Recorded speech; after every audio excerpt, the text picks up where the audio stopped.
ఈరోజు కొద్ది కలతలకి, కొద్ది పరిస్థితులకి సైతానుగాడు నువ్వు శోధనల్లో ఉన్నప్పుడు మీ ఇంట్లోనే జ్వరబడతాడు వాడు. నీకు ఎవరు అందుబాటులో ఉంటారో వాళ్ళలో జ్వరబడతాడు వాడు. వాళ్ళకి దెయ్యం పట్టిందని సంగతి నీకు తెలియదు. వాళ్ళలోకి సర్పం ఎంటర్ అయిందని సంగతి నీకు తెలియదు. వాళ్ళలోకి సైతాన్ ఎంటర్ అయ్యాడని నీకు తెలియదు. వాళ్ళు మాట్లాడుతుంటే తెలుసా, వాడు సమస్య ఏంది దాని గురించి ఆలోచించకుండా ఫస్ట్ ఎత్తాడు దేవుడు అని దేవుడు నమ్మ ఏం ఒరిగింది అంటాడు.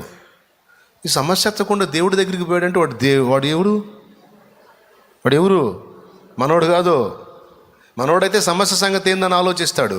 వాడు నీ దేవుడి ప్రస్తావన తీసుకొచ్చాడంటే పాప మనోడిగా అది పట్టింది. ఏది పట్టింది? దయ్యం ఎంటర్ అయింది. ఎంటర్ అయ్యి వాడు దేవునికి వ్యతిరేకంగా మాట్లాడుతున్నాడు. ఏబు భార్య ఏమెత్తాలి? అయ్యా ఆహారం తీసుకో, అయ్యా లేకపోతే ఎలా ఉన్నావు, ఈ ప్రస్తావనలు తేవాలి. సమస్యలకు పరిష్కారం ఏంటి, ఏం చేద్దాం అని ఈ వ్యవహారాలు తేవాలి. కానీ ఆమె ఏం చేస్తుంది తెలుసా? దేవుణ్ణి దూషించు సావు, దేవుణ్ణి దూషించు సావు. ఇప్పుడు ఏం పట్టినట్టు ఆమెకి? ఏం శోధిస్తున్నావునే? మరి నీకు ఇట్ట జరిగిందిగా ఏం చేశాడు నీ దేవుడు? ఆ దేవుడు నమ్ముకోవటం వల్ల ఇట్ట జరిగింది, అందుకే ఇట్ట జరిగిందని నీ దగ్గరకు వచ్చే ఎవరైనా సరే దేవుడి ప్రస్తావన తీసుకొస్తున్నారంటే వాళ్ళు నీ తోటివారు కాదు, నీ బంధువులు కాదు. ఆ మాట మాట్లాడుతుంది వారిలో ఉన్న అపవిత్రాత్మలు. ఎందుకు? దేవుని పట్ల నీకు విరక్తి పుట్టించి, దేవునికి నిన్ను దూరం చేసి, నీ విశ్వాసాన్ని నాశనం చేసి, నీ ఆత్మను నరకాగ్నికి తీసుకెళ్ళటానికి కుట్రాది. ఇక్కడ నీ సమాధానం ఏంటో తెలుసా? మూర్ఖులు మాట్లాడినట్టు మాట్లాడొద్దు. నా బిడ్డ పోయినా, నా పరిస్థితులు మారినా, నా సమస్తం కోల్పోయినా, నా వెండి పోయినా, బంగారు పోయినా, ఆస్తులు పోయినా, అంతస్తులు పోయినా, నన్ను కన్నవారు పోయినా, వీళ్ళందరినీ నాకు ఇచ్చింది ఎవరు? ఇప్పుడు నా పిల్లలు ఉన్నారు, నా వస్తువులా? నాకు ఇచ్చింది ఎవరో? మా నాన్నకి నన్ను ఇచ్చాడు, మా నాన్నకు అన్నాడు, ఆయనకి నన్ను ఇచ్చింది ఎవరు? నేను ఎవరు వస్తువుని? కాబట్టి వస్తువు ఇచ్చినోడు వస్తువు తీసుకునే హక్కు లేదా? ఎగస్టాలు ఎందుకు మనకి? మానవ సంబంధమైన మమతల్ని బట్టి కొంచెం ఫీల్ అవుతాం. దేవుడు నాకు ఎట్టెందుకు చేశాడు అని. తోట నాటినోడు, చెట్లు వేసినోడు, చెట్లో పూలను పెంచినోడు ఒక పువ్వు కోసుకునే అధికారం ఆయనకి లేదా?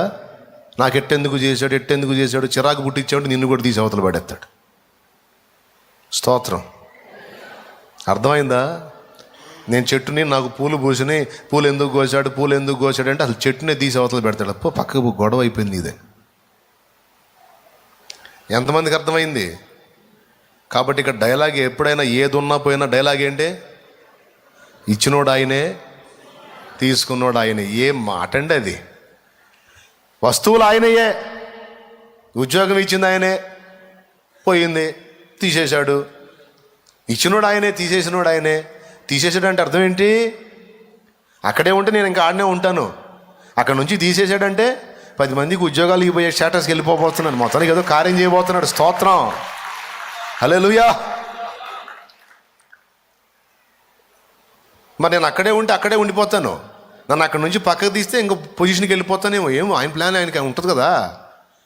కాబట్టి తీసేసాడని నేను ఆయన సనగనేలా గొనగనేలా? ఇచ్చినవాడు ఆయనే, తీసేసిన ఆయనే. కాబట్టి ఆయనే తిరిగి నాకు ఇస్తాడు. చూడండి, ఏబు భార్య విశ్వాసం, ఏబు భార్య అన్నది జరిగిందా, ఏబు అన్నది జరిగిందా? అది ఇచ్చినవాడు ఆయనే, తీసేసిన వాడు తిరిగి ఇవ్వగలవాడు కూడా. అది నమ్మాడండి. ఇక చూస్తే క్లైమాక్స్లో చూస్తే 2లో ఈ మాట అయితే 42లో విషయం ఏంటో తెలుసా? 2వ అధ్యాయంలో ఈ మాటలు 42లో ఏందో తెలుసా? ఏబు కోల్పోయిన వాటన్నిటికీ ప్రతిగా దేవుడు 2 దయచేసెను అని ఉంది. 2. ఇంకా దారుణమైన విషయం ఏంటంటే, యెహోవాను దూషించి, దేవుణ్ణి దూషించి చావు అన్న అదే భార్యకి మళ్ళా 10 మంది పిల్లల్ని పుట్టించాడు. దేవుడు 10 మంది పిల్లల్ని ఆ భార్య నుండే పుట్టించాడండి. అప్పుడు ఎంత పశ్చాత్తాపడిందో నిజంగా అండి. చాలా పొరపాటుగా అనుకున్నానండి, దేవుడు చూడండి మనకి మళ్ళీ 10 మంది పిల్లల్ని ఇచ్చాడు. 10 మంది కాదు పిచ్చి మొహం, 20 మంది. మరి 10 మంది చచ్చిపోయారు. ఏడికి పోయారు? చచ్చి పోయారు. ఏడికి పోయారు? నా లెక్కలో 20 శాల్తీలు ఉన్నాయి. 10 శాల్తీలు ఇప్పుడు కనపడుతున్నాయా? 10 శాల్తీలు మనం అక్కడ పోయి నాకు కనపడతాయి.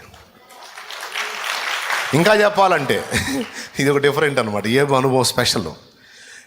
ఇప్పుడు సహజంగా తల్లిదండ్రులు, మా నాన్న ఉన్నాడు, మా నాన్నకు భూమి మీద మేము ఉన్నాం, మా నాన్న వెళ్ళిపోయాడు, ఇప్పుడు అక్కడ ఎవరు లేరు అనుకుందాం. కానీ ఏబుకి అక్కడ కూడా ఉంటారు. ఏబు ఒకవేళ వెళ్ళాడు అనుకో, ఆల్రెడీ 10 మంది లైన్లో ఉంటారు. డాడీ అనుకుంటూ వస్తారు వాళ్ళు. స్తోత్రం. అర్థమైందా? భూమి మీద ఉన్నప్పుడు డాడీ అనేవాళ్ళు చుట్టూ 10 మంది, చచ్చి ఈ 10 మంది వదిలిపెట్టి ఆడికి పోతే డాడీ అనుకుంటూ పరిగెత్తేవాళ్ళు మళ్ళీ ఆడ 10 మంది ఉన్నారు. ఒరే ప్రత్యేక అనుభవం ఇది.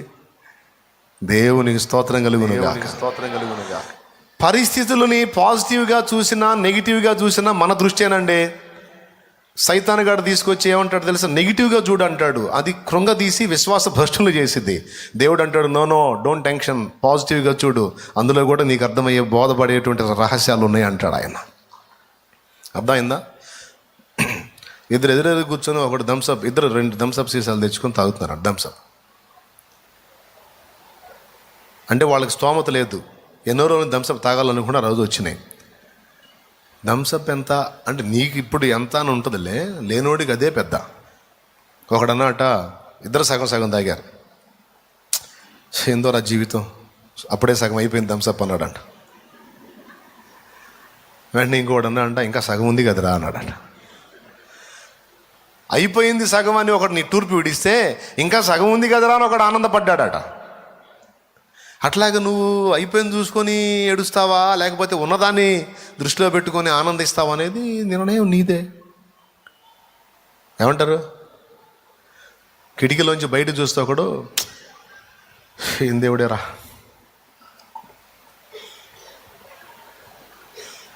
ఈ రోడ్డు చూడు, బురద, అదంతా బురద ఏందో లేరా అని ఒకడు బాధపడితే, ఒకడు అదే కిటికీలోంచి బయట చూస్తా, ఒరే రోడ్డు మీద బురద, రోడ్డు పక్కన చెత్త చూస్తున్నావు నువ్వు, ఆయన సృష్టించిన అందమైన ప్రకృతి నేను చూస్తున్నాను రా, పశుపక్షాదులు చూడరా, పచ్చని మొక్కలను చూడరా, నీలాకాశం చూడరా, అందులో ఎగురుతున్న పక్షులను చూడరా, బా దేవుడు ఎంత గొప్పడురా. ఒకడేమో కిటికీలోంచి రోడ్డు మీద బురదని, అక్కడున్న కాలుష్యాన్ని, ఆ మురికిని చూసి వాడు ఫీల్ అయితే, ఇంకొంచెం అవతలకు చూసి ఒకడు ఆనందపడ్డాడట. సో ఇక్కడ పరిస్థితుల్ని పాజిటివ్గా ఊహించుకున్నా నెగిటివ్గా ఊహించుకున్నా నీ చేతుల్లో ఉంది. నెగిటివ్గా ఊహించుకొని సైతాను శోధనకు లోనై పిచ్చి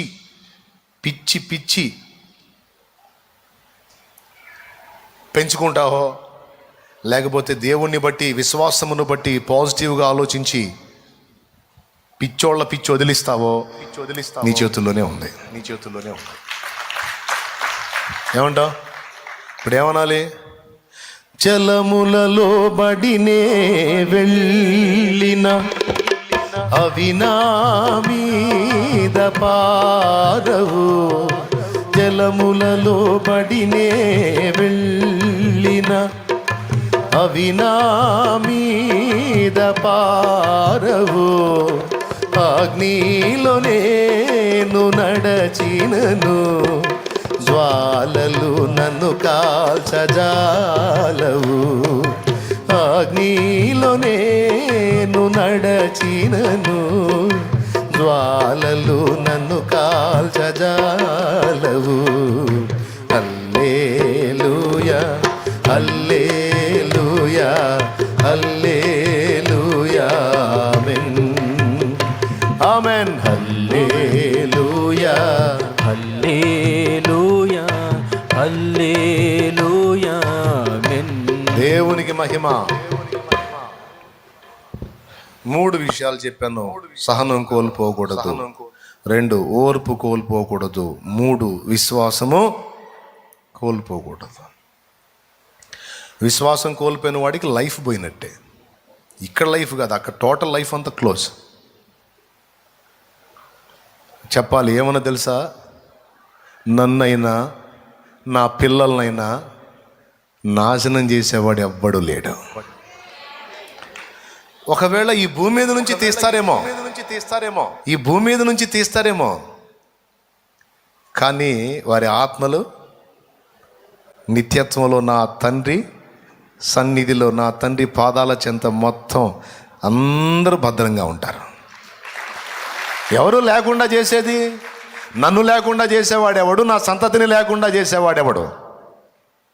స్థానాలు మార్చగలరేమో కానీ శాశ్వతంగా నాశనం చేసే దమ్ము ఎవ్వడికి లేదు.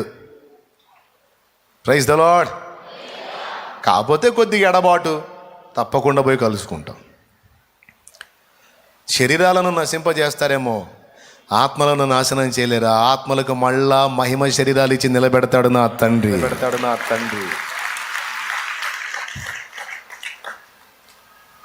అట్లాగా ఒకవేళ నువ్వేదన్నా కోల్పోయి, నువ్వేదన్నా, ఇప్పుడు మా నాయన ఉన్నాడు, మా నాయన చనిపోయాడు. నేను చాలా ఇష్టపడేటువంటి వ్యక్తి, నాకేం చింత లేదు. కొద్దిగా తాత్కాలిక ఎడబాటును బట్టి ఎప్పుడన్నా ఆయన జ్ఞాపకాలు గుర్తొచ్చినప్పుడు కొంచెం కలత అనిపిస్తుంది, కానీ మనుష్యరీత్యా ఆయన విషయంలో నాకు చింత లేదు. ఎందుకంటే ఆ దేహం ఇక్కడ ఛిద్రమైపోయింది. అది కూడా పనికిరాని దేహం, ఎప్పటికైనా ఛిద్రమైపోయే దేహం, మార్పు చెందాల్సిన దేహం. అది ఎప్పటికైనా ఖాళీ చేయాల్సిన ఇల్లే. అది ముందే ఖాళీ చేసి వెళ్ళిపోయాడు. అక్కడ ఉన్నాడు.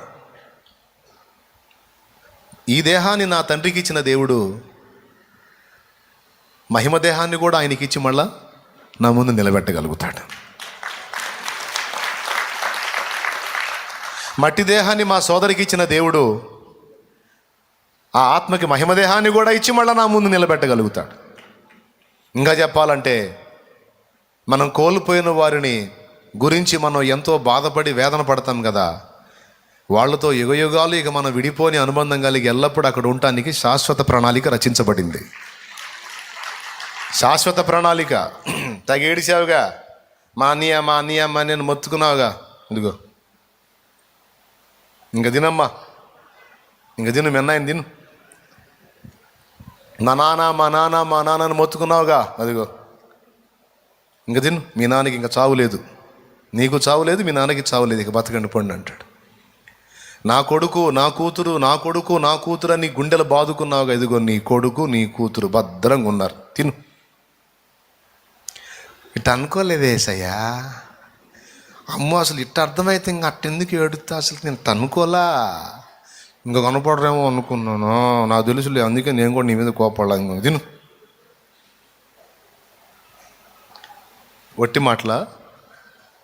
ఒట్టి మాటల లేఖనమా? ఏం చెప్పింది? నిరీక్షణ లేని ఇతరుల వలె దుఃఖపడకుండా నిమిత్తము నిద్రించిన వారిని గురించి మీకు తెలియకుండా మాకు ఇష్టము లేదు. ప్రభు అయిన యేసు మృతి పొంది తిరిగి లేచిందని మనం నమ్మిన ఎడల ఆయనతో పాటు ప్రభువున నుండి మృతులైన వారిని ప్రభు తనతో కూడా వెంటబెట్టుకొని వచ్చును. ఆ మాట అబద్ధమా? చచ్చిపోయిన వాళ్ళు ఎట్లా లేకొస్తారు? ఆయన చచ్చిపోయి లేచి చూపించాడు. తాను ఎలాగూ లేచనో తన యందు విశ్వసించిన వారన్నా అలాగూ లేప శక్తి గలవాడై ఉన్నాడు. స్తోత్రం. డౌట్ లేదుగా.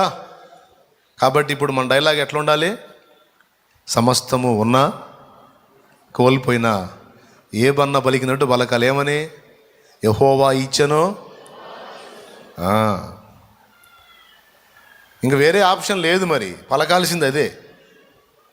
ఏడ్చుకుంటానైనా, మొత్తుకుంటానైనా, వెలవెల్లాడుతానైనా, గిలగల కొట్టుకుంటానైనా అనాల్సిన మాట మాత్రం అదే.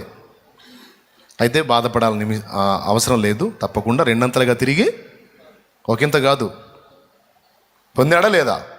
పెద్ద చెప్పండే. కాబట్టి విశ్వాసం కోల్పోతే ఏబు భార్య అన్నట్టు ఏబు నిజంగానే స్పందించి, నిజమే దేవుడు లేడు, ఏం లేదు, అంతా కోల్పోయాను, హెల్త్ కూడా ఇదైపోయింది, ఈ దరిద్ర కొట్టి శరీరం, ఈ సిగ్గు మాలినటువంటి జబ్బుతో ఉన్న ఈ శరీరం, నాకెందుకు, నిజంగానే అమ్మ ఏం తాగమంట, ఎండోసల్ఫానా, నోవాక్రానా, లేకపోతే ఏంటిది ఈ మధ్య తాగు గడ్డి మందా, లేకపోతే ఏంది మరి చీర ఏదన్నా ఇస్తావా, వేసుకుంటాను, ఇక సరే బాడీ సహకరించట్టు, నువ్వే వేసే అమ్మాయి, ఎటు కూడా అడిగావుగా వేసేసి. ఏం చేయమంటావు అని ఒకవేళ నిజంగా ఆమె చెప్పినట్టే దేవుణ్ణి దూషించి చచ్చిపోతే బైబిల్లో ఏబు గ్రంథమే ఉండేది కాదు.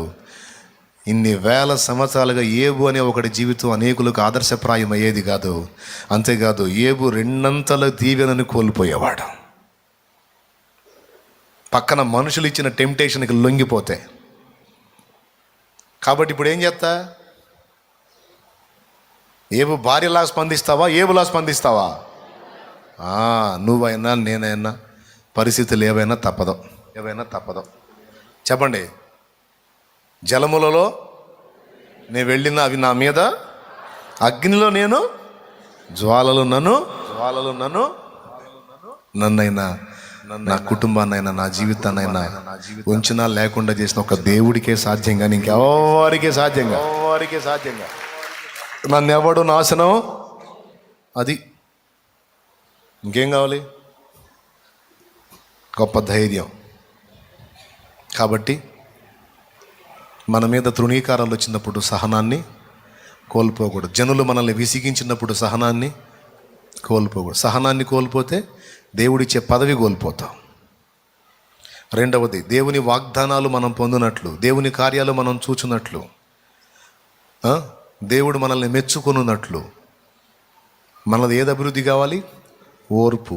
దాన్ని కోల్పోకూడదు. హెబ్రీ పత్రికలో అంటాడు, దేవుని వాగ్దానాలన్నీ మీకోసమే, అవన్నీ మీరు పొందడానికి మీకు ఓర్పు అవసరమై ఉంది. దడ ఆయాసం పనికిరావు. కొంచెం ఓర్పుగా నిరీక్షణగా ఎదురు చూడాలి. ప్రతిదీ పొందుకుంటాం. స్తోత్రం. ఉందా మాట స్పష్టంగా చూడు. హెబ్రీ పత్రిక 10వ అధ్యాయం 36వ వచనం. మీరు దేవుని చిత్తమును నెరవేర్చిన వారై వాగ్దానము పొందు నిమిత్తము మీకు ఓరిమి అవసరమై ఉన్నది. ఏది అవసరమై ఉంది?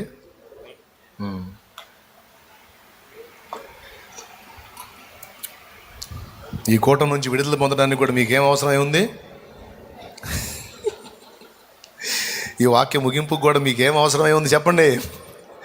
ఓర్పు అవసరమై ఉంది. నడుములు లాగినా, కాళ్ళు తిమ్మిర్లెక్కినా, ఇతర హడావుళ్ళు ఉన్నా, చలికాలం హడావుళ్ళు, మీకేం అవసరమై ఉంది? దేవుని వాగ్దానము పొందు నిమిత్తము, ఆయన చిత్తము నెరవేర్చి ఆయన ఎదుట నిలుచు నిమిత్తము మనకు ఓర్పు కావాలట. అర్థమైందా?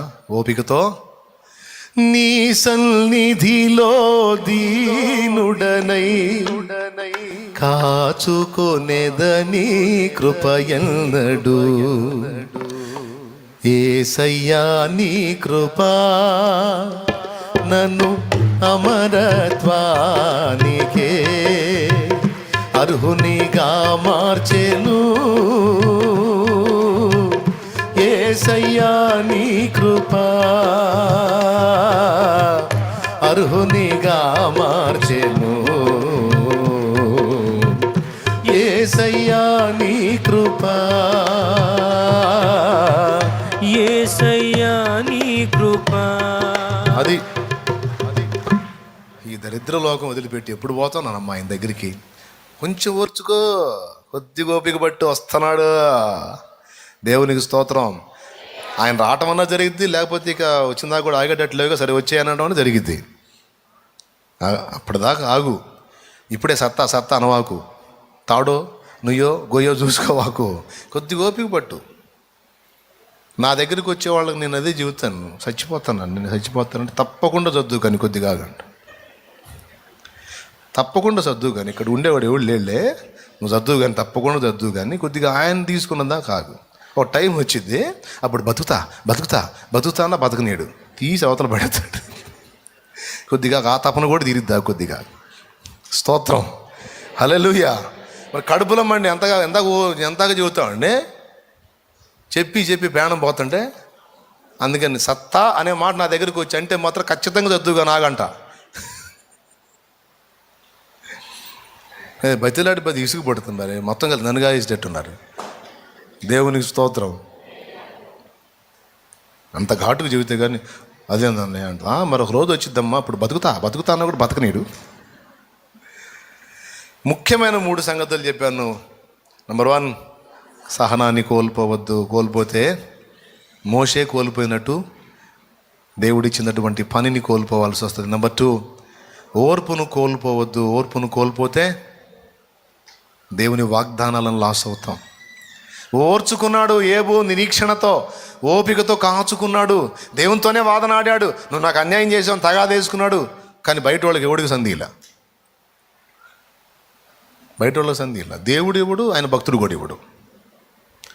కావాలంటే చూడండి, ఫ్రెండ్స్ భక్తి పరులే, వాళ్ళతో వాదించాడు, దేవునితో వాదించాడు తప్ప రివర్స్గా వచ్చిన భార్య దగ్గర మాత్రం దేవుణ్ణి గణపరిచి మాట్లాడాడు. చూడండి, అస్సలు ఏబే అర్థం కాలేదు. దేవుడు ఏం అర్థమవుతాడండి మనకి? చిన్న పాయింట్, దేవుడి మీద మాట పండించాడా? పండించాడా? దేవుణ్ణి దూషించి చావు అన్నకాడేమో దూషించాలా? ఎందుకు దూషించాలా? ఇచ్చి నేను తిన్నాంగా, అప్పనంగా అనుభవించాంగా.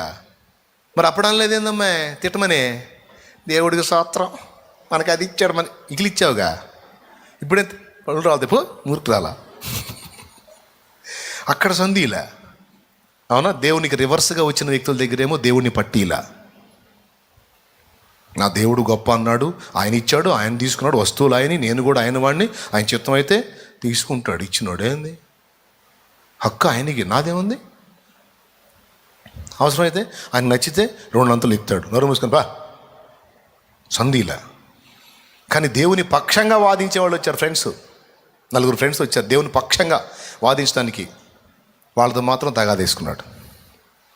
అంటే ఏంటి తెలుసా? పర్సనల్ అనమాట ఇది. బయటోడికి దేవుడిని బట్టిడు, బయటోడి ముందు దేవుడిని తోలనాడు, తృణీకరంగా మాట్లాడు, మొత్తం ఆయనదే, ఆయన ఇచ్చాడు, ఆయన తీసుకున్నాడు, ఆయనకే స్తోత్రం బా అంటాడు. కానీ ఆయన పర్సనల్గా వచ్చినప్పుడు, భక్తులతో కూర్చున్నప్పుడు వాదిస్తాడనమాట. మరి నాకు ఇట్టెందుకు చేశాడు, నాకు అట్టెందుకు, నేను ఎవరికి అన్యాయం చేశాను, నేను ఎవరికని. ఒకవేళ ఆ ఫ్రెండ్స్తో మాట్లాడేటప్పుడు మళ్ళీ భార్య వచ్చి ఏం దేవుడు లేదు ఏం లేదు తిట్టో చావు అంటే మళ్ళీ అదే అంటాడు, ఓ సైతాన్. ఇప్పుడు నువ్వు ఫ్రెండ్స్తో మాట్లాడుతున్నావుగా అన్యాయం చేశాడని, నేను కూడా అదే చెబుతాను, అన్యాయం చేశాడు, తిట్టు దూషించు చావు అంటే నాకు అన్యాయం చేసినా సరే నాకు ఆయనే కావాలంటాడు మళ్ళీ. ఇది భక్తుని మనసో. యేసయ్య కూడా చూడు, దేవుడు కూడా అంతే. ఏబులో ఉన్న వంకర్లేవో ఆయన తెలుసు, కానీ సైతాన్ ముందు ఏమన్నాడు తెలుసా? నా సేవకుడని ఏబు సంగతి ఆలోచించితివా? అతడు యథార్థవర్తనుడును న్యాయవంతుడునై ఉండి యెహోవాయందు భయభక్తులు కలిగి చెడుతనం విసర్జించిన వాడు భూమి మీద అతను లాంటి వాడు లేడు. అమ్మో, ఎంత పెద్ద సర్టిఫికెట్ ఇచ్చాడు అంటే నా ఏబు లాంటి వాడు లేడు. ఏందనుకుంటున్నావు?